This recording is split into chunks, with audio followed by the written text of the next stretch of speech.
교회를 교회되게라고 하는 제목으로 함께 말씀을 나눕니다. 여러분, 우리 한국교회 지금 어떤 시대를 맞이하고 있다고 생각을 하시나요? 한마디로 그렇게 얘기를 하고 싶습니다. 교회 순환시대다. 교회 순환시대다.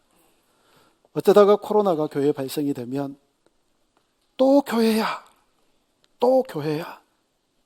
내 그럴 줄 알았어. 교회. 이렇게 교회가 이 모양 저 모양으로 순환을 받는 그런 시대에 우리가 살고 있지 않나라는 생각을 해봅니다. 이런 교회에 대한 얘기들을 여러분과 함께 나누려고 그럽니다. 여러분, 먼저 교회란 무엇일까요? 교회에 대한 이런저런 정의들이 많지요. 또 이런저런 얘기들도 많이 하고요. 교회는 에클레시아, 원문을 그렇게 해석을 해서 밖에서 불러낸 공동체다. 그렇게 얘기를 하기도 하지요. 많은 정의들이 있고 많은 얘기들이 있지만 저는 이 교회를 하나님께서 원래 비밀로 가지고 계셨던 이 비밀을 깨닫고 그 비밀을 믿는 사람들이 함께 모인 공동체가 바로 교회라고 생각을 해요. 어떤 비밀이었을까요? 다른 비밀 아니거든요. 예수 그리스도께서 우리를 위하여서 십자가에 달려 돌아가시고 우리에게 영원한 생명을 주시기 위해서 부활하셨는데 그 예수님을 믿으면 구원받는다. 이게 비밀이에요. 그런데 비밀이란 끝까지 감추어져 있는 게 비밀이어야 되는데 이 비밀 하나님께서 나타내 보여주셨다고 성경이 얘기를 해요. 그런데 계속해서 성경에 보면 비밀이라는 얘기가 많이 나오거든요. 특별히 에베소서에 골로새서에 이 비밀이라는 단어가 많이 사용되어져요. 왜 그러느냐면 이미 나타내 보여주셨음에도 불구하고 모르는 사람들이 있으니까요. 우리는 그것을 깨닫고 그 사실, 그 비밀을 믿지만 예수 믿지 않는 사람들은 아직도 깨닫지도 못할 뿐만 아니라 그 사실을 믿지도 못하거든요. 예수 안 믿는 사람들이요. 교회를 안 다니는 사람들이요. 그런데요, 여러분, 교회를 안 다니는 사람들만 뿐일까요? 지금 여기에서 예배를 드리고 있는 우리들, 교회를 다닌다고 하는 그리스도인들, 도대체 이 비밀이 깨달아질까요? 아니면 이 비밀을 굳게 믿고 있을까요? 어떠세요? 어떤 집사님 남편이 교회를 지독하게도 안 다녔어요. 그런데 어느 날 갑자기 선교지를 다녀오더니 성경책을 읽기 시작했답니다. 그런데 또 어느 날 갑자기 직장을 다녀오더니 다른 것 아무것도 하지 않고 식탁에 앉아서 성경을 읽기 시작하더래요. 그러더니 또 어느 날 성경을 읽으면서 눈물을 흘리더래요. 그러더니 어느 날 교회에 발을 붙여보지도 않았던 이 사람이 교회에 예배를 드리기 시작하는데 그것도 맨 앞자리에 나와서 예배를 드리기 시작하는 거예요. 이런저런 공예배를 빠지지를 않아요. 너무 신통하잖아요. 어쩌면 이런 일이 있을 수 있을까? 아니, 어떻게 그 집사님 남편이 이렇게 교회를 다니고 성경을 읽는다니? 목회자들은 그걸 또 궁금해해야 되거든요. 그래서 너무 신통해서 만납시다 해가지고 만나서 제가 물었어요. 믿어집니까? 안 믿어진대요. 아니, 그렇게 성경을 읽고 눈물을 흘리면서 그렇게 모든 예배 맨 앞자리에 참여하며 예배를 드리면서도 안 믿어진대요. 여러분, 이게 오늘 우리들의 현실이거든요. 지금 여기에 예배를 드리고 있으면서도 예수님께서 우리 죄를 위해서 십자가에 달려 죽으셨고 우리의 영원한 생명을 위해서 부활하신 그 예수님, 그 주님이 우리의 구세주다. 내가 그 주님을 믿어야 구원 얻는다. 이 사실이 도통 믿어지지 않는 사람들이 있다고요. 교회란 도대체 어떤 것이 교회냐? 이 사실이 분명히 믿어지는 공동체가 바로 교회인데 이게 안 믿어지는 사람들이 있다. 어쩌겠어요? 그러면서 또 믿어져야지요. 그러면서 또 소중한 믿음을 가져야지요. 정말 너무 감사한 건 여러분, 우리가 이방인이었잖아요.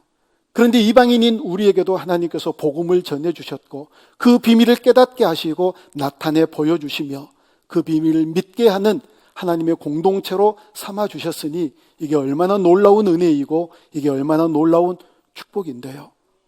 그러면 이 비밀을 깨달은 자로서 하나님께서 우리에게 요구하신 것 있거든요. 그 비밀 아직도 깨닫지 못하는 사람, 아직도 감추어진 줄 알고 나타내 보여지지 않는 줄 알고 아직도 그걸 믿지 못하는 사람들에게 전해라. 그를 위해서 너희들을 불렀다라고 말씀하세요. 함께 해야 되는 공동체이니까요. 여러분, 우리는 그게 쉬워요. 근데 유대인들에게 이방인들과 함께 되는 공동체가 되라. 이건요, 너무너무 힘들어요. 왜냐하면 언제나 유대인들이 생각할 때 이방인들은 사람 취급 안 했어요. 개 취급했거든요. 아니, 그렇게 취급했던 이 이방인들과 함께 해라. 이게 우리와 달라요. 그들은 너무 힘들었어요. 그럼에도 불구하고 정말 예수님을 구주로 믿은 백성들, 그리스도인이 된 사람들, 유대인이었다가 그리스도인이 된 사람들은 이방인들과 함께 했잖아요. 사도 바울은 이방인들을 향한 사도로 세움받았다고, 그렇게 이방인들을 품고 그들을 구원하기 위하여 얼마나 많은 노력들과 수고를 아끼지 않았는데요. 여러분, 그래서 우리가 함께 해야 돼요. 왜 교회가 함께 되지 못할까요? 그 이유를 말씀을 준비하면서 곰곰이 생각해 봤어요. 3가지가 있겠더라고요. 아니, 그보다 더 큰 이유들이, 많은 이유들이 있겠지요.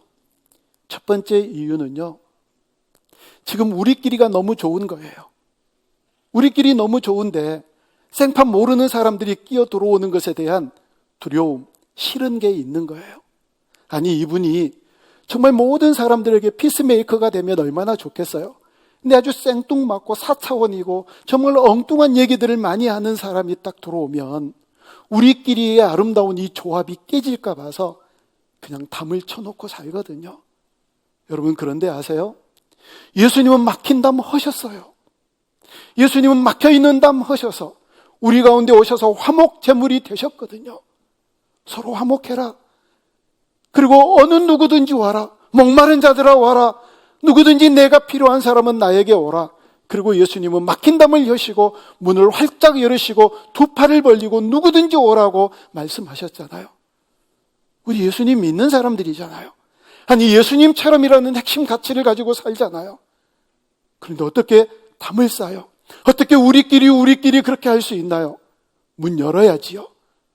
어떤 소그룹 공동체라도 문을 활짝 열고 그 사람이 누구든지 함께 할 수 있는 그런 복된 공동체 되어줄 수 있기를 주님의 이름으로 축원합니다. 여러분 아세요? 하나님 나라의 속성, 하나님 나라의 체질은 확장이에요. 확장. 우리끼리만 좋지 않은 게 아니라 날마다 확장하고 날마다 번성하는 거라고요. 하나님이 인간을 만들어 놓고 최초로 주신 사명, 이 문화적인 대사명이 생육하고 번성하고 충만하라고 그러는데 어떻게 그 사명 망각하고 주님께서 원하시는 걸 역행하면서 우리끼리 이렇게 할 수 있느냐고요. 그것 때문에 함께 되지 못한다고요? 그러면 안 돼요. 예수님은 함께 하기를 원하세요. 늘 문을 활짝 열고 누구라도 함께 받아들이는 복된 공동체 되어줄 수 있기를 원합니다. 2번째는 이런 게 아닐까요? 내가 남전도에 여전도에 소속되지 않을 때는 그래도 괜찮았어. 소속되지 않을 때는 가까이서 보지 않으니까 아니, 그 집사님이 그 누구가 굉장히 괜찮게 보이고 뭐 신앙생활 잘하는 것처럼 보이고 그랬는데 어느 날 남전도에 한번 가까이 들어가서 교제를 해봤더니 엄마야, 세상에 엉망이야. 멀리서 볼 때하고 달라. 그러니까 이렇게 시험 들 바에 가서 함께 하면서 시험 들 바에 아예 시험 안 들고 나 그냥 혼자 함께 다닐 거야. 그 얘기를 이렇게 들으면서 야, 참 일리가 있다. 3, 4는 없어도 1, 2는 있겠다. 그런 생각했거든요. 그러지 않겠어요? 아니, 들어가서 시험 당하는데 그래서 신앙생활 하기 싫어져 버리는데 그럴 바에 차라리 그냥 나 혼자서 그러다가 이런 되물음이 제 안에 생겼어요. 돈 되는 곳이 있어도 섞이지 않으실 거예요? 어디 가면 돈 많이 번대는데 섞이지 않으실 거냐고요? 어디 가면 거기에 내 출세가 보장이 되고 거기에서 내 성공이 보장이 된다는데 섞이지 않으실 건가요? 득달같이 달려갈걸요? 오지 말라고 해도 갈걸요? 나 좀 끼워줘, 나 좀 끼워줘. 안 그러실 건가요? 우리가 그런 사람들이거든요. 그런데 왜 유독 교회에서만 그러나요? 여러분 함께 하셔야 돼요. 섞이셔야 돼요. 그래서 이런 마음 가지면 어떨까요? 그렇지. 교회는 다 죄인들의 소굴이야. 그래요, 여러분. 교회는요, 기분 나빠하지 마세요. 교회는 다 죄인들의 소굴이에요. 옛날에 교회를 가봤더니 다 나는 죄인입니다. 나는 죄인입니다. 그 기도 소리를 듣고 경찰서에다 신고했대잖아요. 죄인들이 여기 다 모였다고. 경찰들이 와서 출동했대잖아요. 그래, 내가 예수님 믿었으니 내가 예수님의 사람으로 선한 영향력을 끼치고 정말 함께된 예수 그리스도 안에서 함께된 공동체는 이런 공동체야. 당신이 모범을 보이라고요. 그래, 내가 모범을 보여야지. 내가 분란이 있는 공동체, 분란이 없는 공동체를 만들어야지. 신나는 일이거든요. 내가 가서 그 공동체가 평안해지고 내가 가서 그 공동체가 더 아름다운 공동체가 되어지면 살만 나는 그런 인생이거든요. 섞이면은 시험 당하니까 세상에서 살 곳 없어요, 여러분. 그래서 혼자 낭떠러지 혼자 떨어져요. 섞이세요. 그래서 함께 해야지요. 또 하나의 이유는 이런 이유가 있지 않을까요? 내가 세상에서 어떤 사람인데, 남존대에 딱 갔더니 나는 사장인데 우리 회사 직원이 와 있는 거예요. 내가 갑인데 을이 거기에 있는 거예요. 그래서 나는 거기에 들어가지 않겠다. 세상에 높낮이가 있어서. 대전 옆에 가면 계룡이라는 데가 있어요. 그 계룡대에 큰 군인교회가 있는데 이 군인교회에 주차 봉사를 하시는 분들은요, 스타들이에요. 별들이, 사병들이 오면 굽신거면서 이쪽으로 오세요, 이쪽으로 오세요. 다 스타들이에요. 언제 여러분 을을 섬기실 거예요? 사장님 여러분, 언제 여러분들의 사원들을 섬기실 거예요? 교회 와서라도 섬겨야지요. 아이고 잘 됐네. 이제 교회에서는 내가 섬길게요. 내가. 맨날 직장에서는 명령하고 군림하고 지시하고 뭔가를 하라고 얘기했는데 교회에서는 이제 내가 섬길게요. 교회가요, 여러분들로 하여금 그분들을 섬길 수 있는 기회를 제공해줘요. 얼마나 감사해요. 여기에서는 섬겨야지요. 한 몸, 예수님 안에 달려있는 우리는 한 지체들이에요. 누구는 손이 되고 누구는 발이 되고 누구는 코가 되고 누구는 귀가 되고. 그런데 이 지체들의 특징이 있어요, 여러분. 특징. 어떤 게 특징이 있느냐면 그 지체들은 각각 자기를 위해서 있지를 않아요. 남을 위해서 있어요. 이 왼손에 손톱에 매니큐어를 바르고 싶으면 얘가 어떻게 매니큐어를 지 손톱에다가 발라요? 반드시 오른손이 필요로 해요. 등짝이 근지러우면 어떻게 등을 긁어요? 등이 지가 어떻게 긁어요? 손이 긁어줘야 돼요. 주님이 하나이기 때문에 우리가 하나인 줄 믿습니다. 함께 해야 될 줄 믿습니다. 예수님이 하나 한 분이시니까요. 어떤 선교사님이 흑인과 백인이 어우러져 있는 그곳에서 선교사 활동을 하고 있는데 이상하게 그 나라는 흑인과 백인이 어우러지지를 않는 거예요. 버스를 타면 이쪽 줄은 백인, 이쪽 줄은 흑인. 식당에 가도 여기는 백인, 이쪽은 흑인. 안 되겠다. 이게 도대체 하나님 나라 공동체는 이런 공동체가 아닌데. 그리고 이 사람들을 쇠뇌를 시키기 시작했어요. 백인들에게 오라고 그래 놓고 봐. 하얀 것 같지만 사실은 너희들은 회색이야. 무슨 색? 회색이야, 회색. 계속해서 그걸 쇠뇌를 시켜요. 흑인들에게 너희들 까만 것 같지만 사실은 회색이야. 이건 회색이야. 계속 쇠뇌를 시키는 거예요. 무슨 색? 회색. 다 모아놓고 여러분 무슨 색이에요? 그러니까 백인도 흑인도 함께 회색이요. 그러더래요. 그래서 됐다. 드디어 교육이 성공했구나 하고 버스를 타봤더니 여전히 백인은 이쪽 줄, 흑인은 이쪽 줄. 식당에 가봤더니 여전히 백인은 이쪽 의자, 흑인은 이쪽 의자. 너희들 도대체 왜 그러니? 왜 같은 색인데 그렇게 나누어져서 앉아? 그러니까 한 녀석이 일어나서 백인을 가리키면서 여기는 밝은 회색, 흑인 여기는 좀 어두운 회색.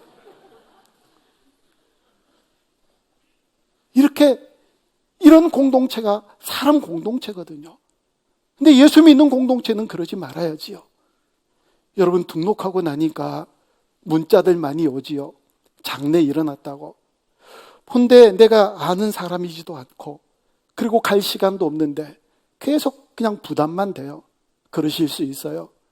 그런데 그건 부담이 되고 카카오톡 선물하세요 하고 내가 원하지도 않는 카톡이 까똑하고 오고, 여기저기에서 대출 받으라고 은행에서 오는 그 문자는 괜찮던가요? 그건 괜찮고 교회에서 오는 문자는 부담스럽고, 그러지 마세요. 공동체니까 그러는 거예요. 한 마음이니까 그러는 거예요. 그래, 장례를 만났구나. 주님, 이분이 누구인지는 모르지만 위로해 주세요. 기도하면 될 일이거든요. 이렇게 하나 되는 공동체 반드시 이루어가는 멋진 교회 되어줄 수 있기를 주님의 이름으로 축원합니다. 두 번째는요, 여러분 교회에 오시면은요, 동력을 찾고 집으로 돌아가셔야 돼요. 교회 와서 예배를 드리고 영적인 에너지로 충만히 채워져서 세상에 나가서 세상을 이길 수 있어야지요. 왜냐하면 여러분, 세상이 만만치 않아요.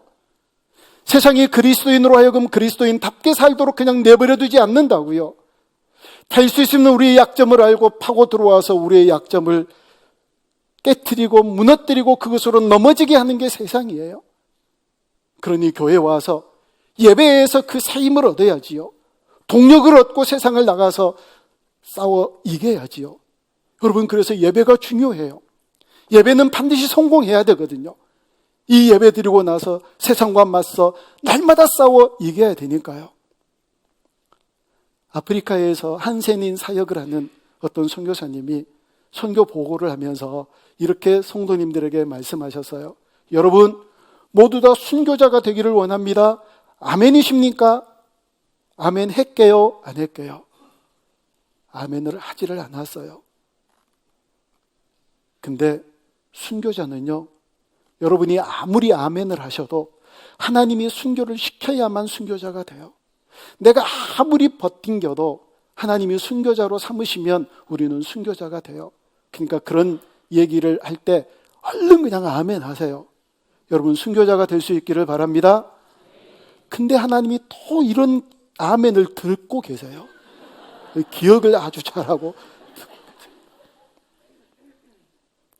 왜 이게 순교가 오히려 더 쉬우냐면, 순교자는요, 한 번 죽으면 돼요. 근데 여기에서 산 제물이 되라는 것은 매일 죽으라는 거예요. 매일. 오늘도 죽고 내일도 죽고, 그래서 또 살아서 그리스도인으로 살고 또 살아서 예수의 향기를 드러내며 살아가는 그런 백성 되라는 거예요. 한 번 죽는 게 좋아요? 매일 죽는 게 좋아요? 죽을 때까지 죽어야 돼요. 죽을 때까지. 우리의 생명 다하는 그 순간까지 매일 죽어서 산 제물로 또 살아내고, 매일 죽어서 그리스도의 향기를 드러내며 살아내는 그런 삶을 살라는 거거든요. 여러분, 우리가 그렇게 예배 잘 드려서 이 세상에 승리할 수 있는 그런 동력을 얻고 나아갈 수 있기를 주님의 이름으로 축원합니다. 그렇지 않으면 주차장에서 싸운다고요. 집에 들어가서 또 부부싸움 한다고요. 죽지 않으니까. 내가 여전히 살아있으니까. 산 제물로 드려지지 않으니까요. 날마다 죽어 주님 앞에 아름다운 살아있는 예배자로 살아갈 수 있기를 바랍니다. 예배는 여기서 끝나는 게 아니에요, 여러분. 문 닫고 나가시면서 여러분들이 다짐하고 선포해야 될 슬로건이 있어요. 예배는 이제부터 시작입니다. 마지막 세 번째가 있습니다. 여러분, 교회를 통하여 행복하십시오. 오늘 이 본문 시편 84편은 다윗이 압살롬의 반역을 피해서 도망 다니는 중에 고라 자손이 함께 다윗과 여기저기 피신을 다니면서 지은 시이거든요. 늘 성전 안에 있을 때는 성전이 얼마나 귀한 것인 줄 몰랐다가 그 성전에서 쫓겨나가지고 여기저기 방황하면서 여기저기 피신자로 살아가면서 성전이 얼마나 귀한 것을 알고 고백하는 내용인데, 있을 때는 몰랐거든요. 그러니까 성전을 잃고 여기저기 도망자로 살아가면서 그 성전이 얼마나 사랑스러운 성전이었는가를 고백하거든요. 여러분, 교회 사랑하세요? 사랑하시죠? 그러면 관심을 많이 가지셔야 돼요. 사랑하니까, 우리 주님의 몸이니까 서로 사랑하고 서로 함께하는 그런 멋진 공동체 이루어갈 수 있기를 원합니다. 참새 한 마리처럼 하찮은 존재라도 그들을 끌어안는 그런 교회 되어줄 수 있기를 원합니다. 여기저기 방황하고 팔 붙이지 못하며 살아가는 사람들을 방황을 그치게 하고 엄마 품과 같은 이 교회에서 다시 회복하고 다시 새 힘을 얻는 그런 교회 되어줄 수 있기를 축복합니다. 그런 교회를 꿈꾸기를 원합니다. 교회를 사랑하는 자들은 이와 같은 고백이 나올 수 있으니까요. 저희 교회를 향한 여러 많은 얘기들 중에서 안 좋은 얘기들은 다 빼놓고 잊어버리고 잘 몰라요. 잊어버리니까, 듣고 잊어버리니까. 근데 좋은 얘기들 제가 3가지를 골라봤어요. 이 얘기하고 마칠게요. 첫째 한 얘기는, 목사님, 예수님을 안 믿는 사람이거나 가나안 성도가 뭘 얘기하는지 아시죠? 그걸 거꾸로 얘기해서 안 나가 성도, 여기저기도 교회를 안 나가고 실족해가지고 머물러 있는 이 가나안 성도들에게 우리 교회로 와보세요. 쭈뼛쭈뼛하고 그렇게 얘기하지 않고 당당하게 자랑스럽게 우리 교회 오세요, 우리 교회, 이렇게 얘기할 수 있어서요, 저는 너무 좋아요. 이 얘기 들을 때 저도 정말 좋아요. 아, 우리 교회가 그런 교회구나. 성도들이 교회에 대한 자긍심이 있구나. 성도들이 교회에 대한 그런 자랑이 있구나. 뭘 교회를 자랑해, 예수님을 자랑해야지. 그거와 그거가 똑같아요. 아, 그렇게 긍지를 가지고 있구나. 참 마음이 좋더라고요. 2번째 얘기는요, 제가 물어봐요. 교회 등록하신 분들에게. 어떻게 오셨어요? 어떤 집사님이 소개해 주셨대요. 그 집사님 성함이 뭐예요? 모른대. 모를 거래요. 다른 교회의 집사님이래요. 그 얘기를 들으면 참 마음이 좋아요. 아니, 그 교회 집사님은 자기 교회로 인도하지 왜 우리 교회로 보냈다냐. 참 마음이 참 좋아요. 그 집사님이 다니는 교회에게는 죄송한 얘기지만 그런 경우가요, 적잖아요. 적지 않게 많거든요. 근데 제일 기분 좋은 얘기가 뭔지 아세요? 어떻게 오시게 됐어요? 아니, 어떤 분이 가시라고 그러더라고요. 저희 교회 성도예요? 아니요. 어느 교회 다니신대요? 그 사람 교회 안 다녀요. 교회를 안 다니는 사람이 교회를 찾으면 온누리교회 가라고 그런대요. 그 얘기를 들으면 너무 감사하고 너무 좋아요. 이런 교회 만들어 가기 위해서 전부 다 여러분들이 그런 도구 되셔야 돼요. 그래서 우리가 먼저 함께 되고 사랑이 넘치고 그냥 똑같은 교회지만 오면 이 교회는 뭔가 다른 것 같아. 그 영적인 분위기, 그리고 공동체된 우리 모두의 분위기, 하나 된 우리 공동체, 뭔가 달라. 그렇게 얘기할 수 있는 교회가 교회되는 그런 교회 반드시 만들어갈 수 있기를 원합니다. 사랑하는 여러분, 교회를 통하여 행복하십시오. 교회만 생각하면 머리가 지근지근거리고, 교회만 생각하면 막 속이 상하고, 교회만 생각하면 스트레스를 받는 그런 교회가 아니라, 교회만 생각하면 입꼬리가 올라가고, 교회만 생각하면 행복이 있고, 교회만 생각하면 이 교회를 얘기하고 싶은 그런 자랑스러운 교회, 긍지가 있는 그런 교회, 내 뜻을 이루는 교회, 내 마음대로 펼쳐지는 그런 교회가 아니라 내 마음에는 들지 않지만 하나님의 뜻을 이루어가는 교회, 하나님의 원하시는 것을 이루어드리는 그런 멋진 교회, 교회 되는 교회 되어줄 수 있기를 주님의 이름으로 축복합니다. 여러분들이 그런 주역이 되십시오. 우리 모두가 그런 주역이 되어 하나님이 기뻐하시는 영광스러운 교회 만들어 가기를 주님의 이름으로 축원합니다.